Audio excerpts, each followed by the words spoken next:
Hi and welcome to Knooking 101, the series all about nooking. And in this video, I'm going to show you how to nook the beautiful, super squishy and flexible brioche knit stitch. Now the brioche stitch is a very popular stitch. You can make a lot of things with it, especially clothing, because you get like this super stretchy fabric with it. It's super fluffy, it's cozy, but still breathy, so it's perfect also for spring and fall. And in addition, this is a super easy pattern, even though it doesn't look easy.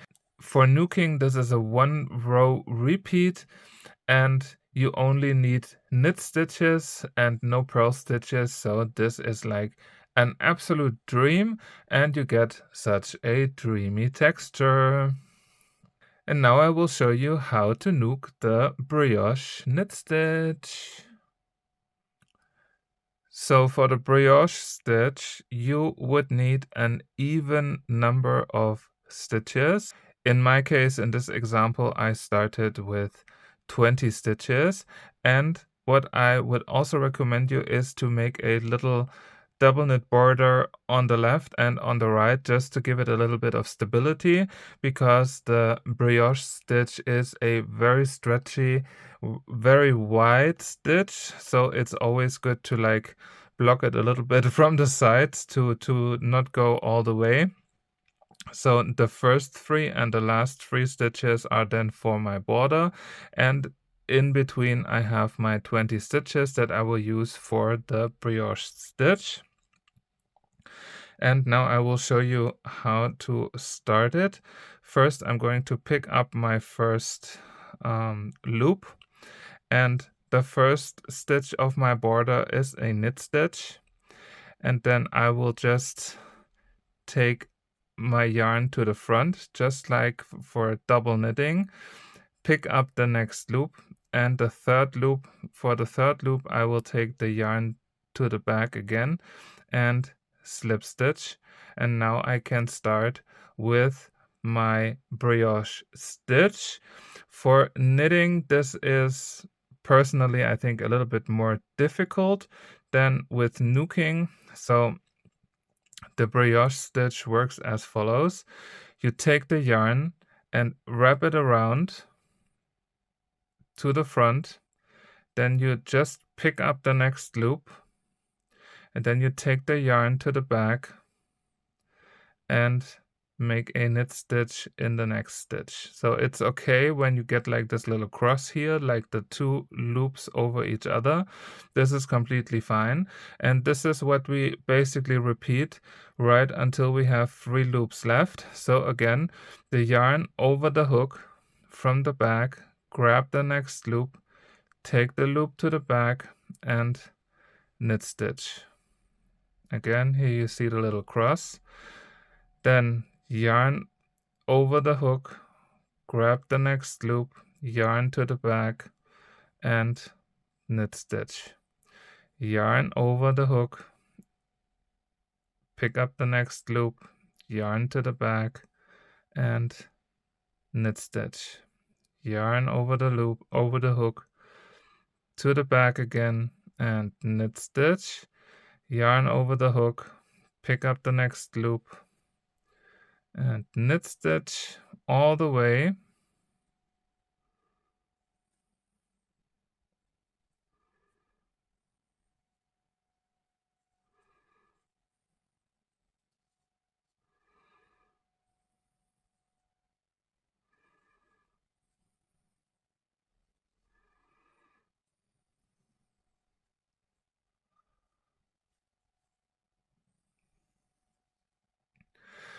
And now I have my 3 loops left, and for that, for the end of each round, we take the yarn to the front, you pick up the next loop, take the yarn to the back, knit stitch, and take the yarn back to the front and just pick up the last loop.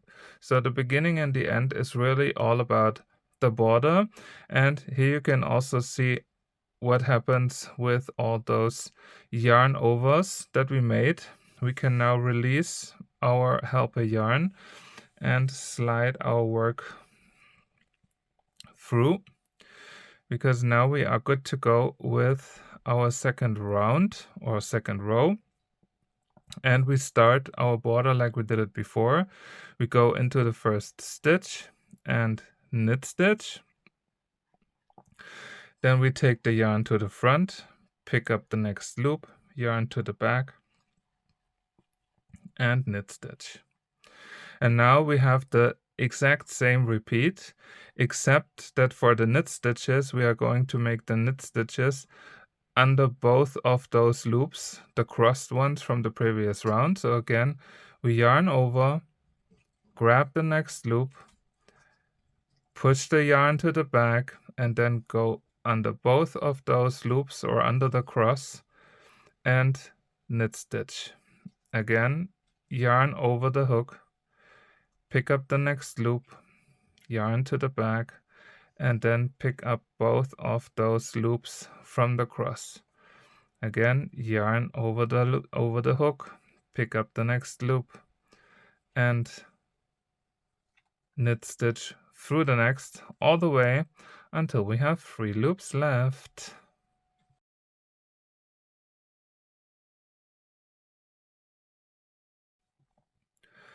And here we go, our 3 final loops. So we take the yarn to the front, pick up the next loop, yarn to the back, and knit stitch, yarn back to the front, and just pick up the last loop to finish this second row. And all the other rows are exactly the same. And don't worry, the brioche stitch takes a few rounds, because now you might think it looks a bit weird. And I agree, it definitely does, but it just takes a few rounds until you see the full effect. So let's just make another round so you see it again, and then I will make a few more rounds until I can then show you the pattern in all its glory. So again, we start with a knit stitch, we take the yarn to the front, double knit style, again to the back after picking up that second loop, and then we can start with our pattern. So yarn over from the back over the hook, and then push the yarn back and knit stitch. Yarn over the hook, pick up the next loop, and then knit stitch the 2 crossed loops, pick up the next. And I also think it helps to keep it very relaxed. Don't force any of those stitches, just go along. It's really just a 1 row repeat, and no purl stitches, which is of course awesome. It's all yarn overs and knit stitches, so you can almost close your eyes.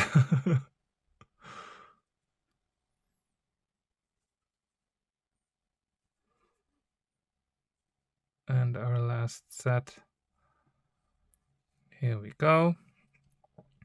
And again, we take the yarn to the front, pick up the next loop, yarn to the back, knit stitch, yarn to the front, and just pick up that last loop. And from there, we just continue until we have a few rounds, and then you will also see how this beautiful brioche stitch comes to life, and I'll see you then. And here we go, the super fluffy, super cozy brioche stitch. Both sides look the same, and what can I say? It's a dream. It really is a dream.